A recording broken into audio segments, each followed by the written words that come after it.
After Izzy's most recent title defense over Paulo Costa, the back and forth between him and Jon Jones has continued.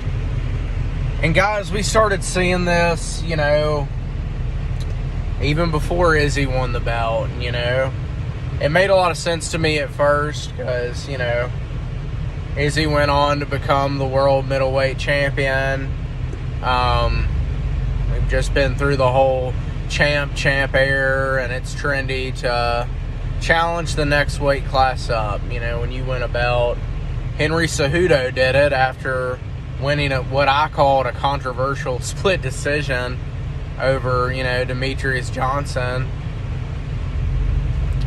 He said, nah, man, I want to go right up to 135 and win that belt too. And ultimately, that's what happened. So, for Israel to want to win that belt and move up, that made perfect sense to me. Even though I think Israel Adesanya would get completely destroyed in that fight, and I'll get to that in a minute. But what's going on now is, Izzy, said that 1.5 2 years ago. Jon had a couple more title defenses. Wanted the super fight at heavyweight, and, rightfully so. 8 title defenses, 9 years, king of the light heavyweights. Let's move up to heavyweight. That's a no-brainer to me. Cleared out a division. Let's do it the right way and go clear out another one. Well, Jon didn't get that immediate title shot. So he kind of just said, fuck it. I'll leave the division. I have nothing more to prove. I'll go fight at heavyweight because there's a lot of interesting fights for me up there. There's talk of Brock Lesnar. There's talk of, Francis Ngannou don't have the belt, but who's going to beat him? There's talk of Jon Jones, now that the DC's trilogy is over, him getting that title shot that he wasn't going to get before against Stipe.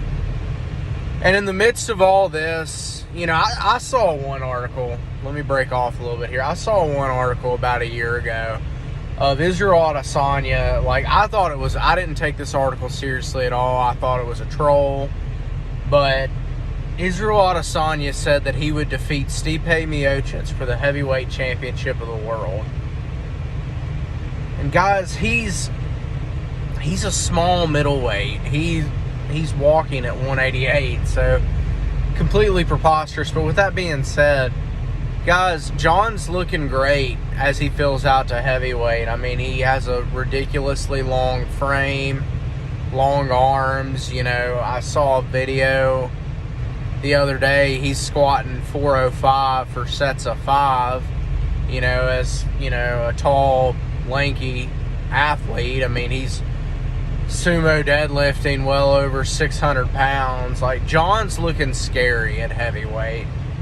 And yet, Israel Adesanya, is still chasing that fight. And honestly, at this point, guys, I think he's chasing a fight that he knows isn't going to happen right now to put clout on his name. He's cleaned out the middleweight division. There's seemingly nobody in his sight that he thinks is going to defeat him. And him talking about Jon Jones kind of adds hype to the whole situation. Kind of gives him clout. And recently, Jon Jones came out and said, look, man, you're just using my name for clout. I left the division. You're still calling me out. I'm now literally 2 weight classes higher than you. I'm preparing for heavyweights. I'm preparing for the Stipe Miocic of the world. I'm preparing for the Francis Ngannou, the Brock Lesnars, the fucking monsters of our sport. And here you are, a skinny middleweight. I'll rip your arm off, dude. And I don't think he was illogical at all for saying that. I mean, what I would propose to Israel Adesanya, instead of chasing Jon Jones to heavyweight, instead of calling out a guy that's 2 weight classes above you, you're the champ. We're the champ era. You have the title defenses. You have the credibility.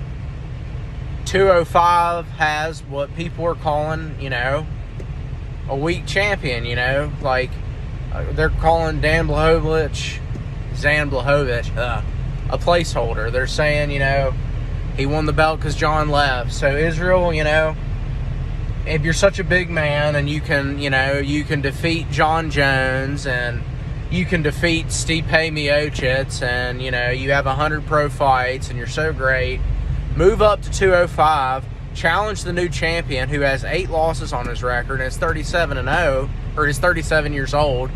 Because, if you can defeat Stipe and Jon Jones, Zan Blachowicz, that ought to be chump change, Izzy. That ought to be an easy win for you. So, if you're so big and bad, this is the champ heir. And, I know this sounds like I'm going on a tangent about Izzy right now, but I've said the same shit about Khabib, and I'm a Khabib fan. I want these dominant champions to move up, for their legacy, because the era that we're in, 30 years from now, when my fucking kids are arguing about GOAT talk, and who's the greatest of all time, the guys that only won one weight class aren't going to be in talks, People are going to be arguing the guys that were champs. So, if you want to be GOAT, if you want that legacy, and that's what you're fighting for, you got to move up, man. And that goes for Khabib. I would say that to Kamaru Usman about moving up and fighting Israel Adesanya, who he's, buddy with because they're countrymen or what have it. I think if you want to be remembered in this era, if you want to be great, if you want to be the top of the top, if you want to stand out from your future fellow Hall of Famers, you got to move up. And I think Israel Adesanya should move to 205 and challenge Zan Blachowicz for the light heavyweight championship of the world.